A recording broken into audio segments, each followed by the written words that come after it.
તો વધુ એક મહત્વપૂર્ણ સમાચાર, જ્યાં 30 નવી 108 એમ્બ્યુલન્સ સેવાને રવાના કરી દેવામાં આવી છે।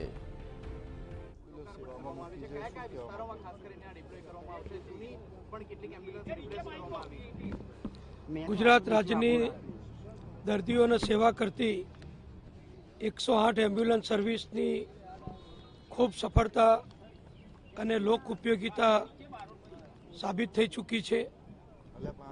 મુખ્યમંત્રી તરીકે માનનીય નરેન્દ્રભાઈ જ્યારે ગુજરાતમાં હતા ત્યારે તેઓના દ્વારા ગુજરાતના દરેક વિસ્તારોના દર્દીઓને સમયસર જરૂરિયાત પ્રમાણે હોસ્પિટલમાં પહોંચાડવા માટે અને કોઈપણ દર્દીનો જીવ ન જાય એ માટે શક્ય તેટલો સમય બચાવી અને ઝડપીમાં ઝડપી એમ્બ્યુલન્સ સર્વિસ 108ની શરૂ કરવામાં આવેલી અને આખા ગુજરાત રાજ્યની અંદર અત્યારે 108 સર્વિસ એ લોકોની ખૂબ સેવા માટે ઉપયોગી બની છે।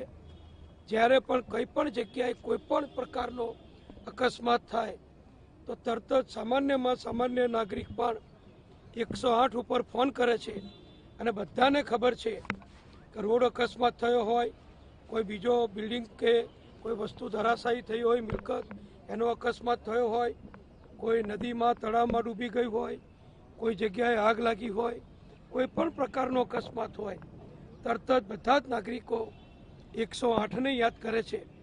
અને ગુજરાતનો આપણો રેકોર્ડ છે કે ફક્ત વધુમાં વધુ 20 મિનિટના સમયગાળાની અંદર 108 એમ્બ્યુલન્સ સ્થળ ઉપર પહોંચી જાય અને દર્દીઓને, ઘવાયેલાઓને બધાને નજીકની સારામાં સારી હોસ્પિટલમાં શિફ્ટ કરે છે। અત્યાર સુધીમાં આપણા ત્યાં ગુજરાતમાં 108 શરૂ થયા પછી લગભગ 93 લાખ દર્દીઓની અત્યાર સુધીમાં સારવાર સુવિધા અને શિફ્ટ કરવાની વ્યવસ્થા 108ના માધ્યમથી કરવામાં આવી છે।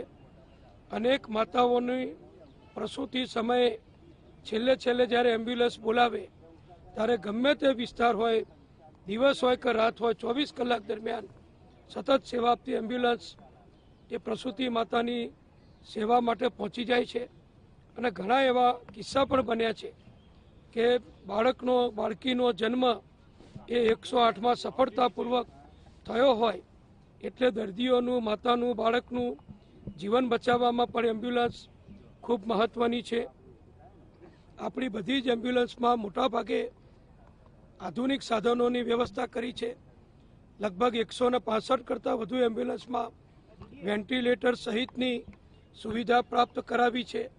એટલે કે કોઈપણ જગ્યાએ કોઈ ગંભીર અકસ્માત કે ગંભીર કોઈ કારણ બની હોય અને ઈજાગ્રસ્તોને હોસ્પિટલમાં મોકલવાના હોય તો રસ્તાની અંદર પણ વેન્ટિલેટરનો ઉપયોગ કરી એ દર્દીને વેન્ટિલેટર પર રાખીને પણ આપણે એની સારવાર કરી શકીએ છીએ।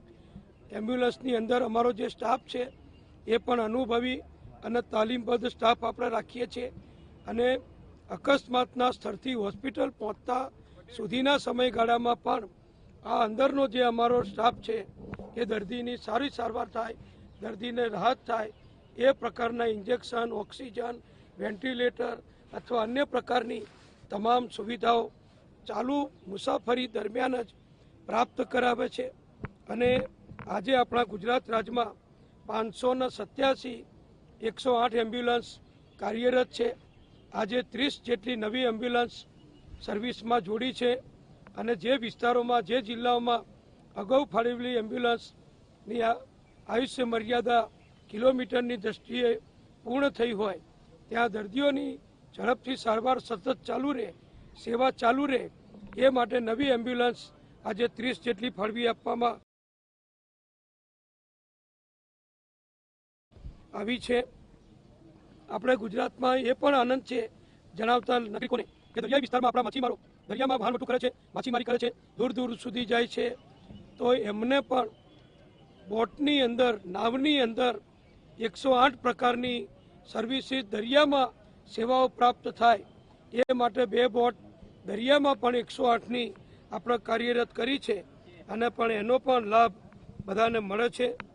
અને આ વર્ષે જે અમે નવી એમ્બ્યુલન્સ જે અત્યારે ખરીદી છે, અગાઉ 112 એમ્બ્યુલન્સ ખરીદી હતી એ સેવામાં મુકાઈ ગઈ છે. આજે 30 જેટલી નવી બીજી એમ્બ્યુલન્સ કાર્યરત કરી છે. કુલ 587 એમ્બ્યુલન્સ કાર્યરત છે. અને આ વર્ષના બજેટમાં જે નવી વધારાની જોગવાઈ કરી છે એ પ્રમાણે નવી 324 108 એમ્બ્યુલન્સ ખરીદવાની કાર્યવાહી પણ અત્યારે પ્રક્રિયા હેઠળ છે. અને જૂની જે વપરાઈ ચૂકી છે, આયુષ્ય મર્યાદા પૂરી થઈ છે, એ રિપ્લેસ કર્યા પછી પણ હવે નવી જે એમ્બ્યુલન્સ આપણે ખરીદીએ છીએ એના કારણે ગુજરાતમાં 108 એમ્બ્યુલન્સની કુલ સંખ્યા 650 થશે. એટલે આખા ગુજરાતમાં કોઈ પણ ખૂણો, એ કચ્છ હોય, દરિયા કિનારાના વિસ્તારો હોય કે જંગલના વન વિસ્તારો હોય, ફક્ત 20 મિનિટમાં દર્દીના ઘર સુધી, દર્દીના અકસ્માતના સ્થળ સુધી અથવા દર્દીની જરૂરિયાતના સ્થળ સુધી એમ્બ્યુલન્સ પહોંચી જાય એ પ્રકારેનું અમે આયોજન કર્યું છે. અને હવે તો જીપીએસ સિસ્ટમ પણ એમ્બ્યુલન્સમાં ગોઠવી છે. એપ પણ એમાં નવી જે શરૂ કરી છે, એ એમ્બ્યુલન્સ કેટલે પહોંચી અથવા જે દર્દીને લઈને સારવાર માટે એમ્બ્યુલન્સ હોસ્પિટલ જઈ રહી છે એ દર્દી. નાયબ મુખ્યપ્રધાન નીતિન પટેલે તમામ પત્રકારો મિત્ર સાથે જણાવ્યું કે 587 એમ્બ્યુલન્સ જે છે તે હાલ કાર્યરત છે અને તેમાં નવી 30 એમ્બ્યુલન્સની જે સેવા છે તે આ સર્વિસમાં જોડાવાની છે.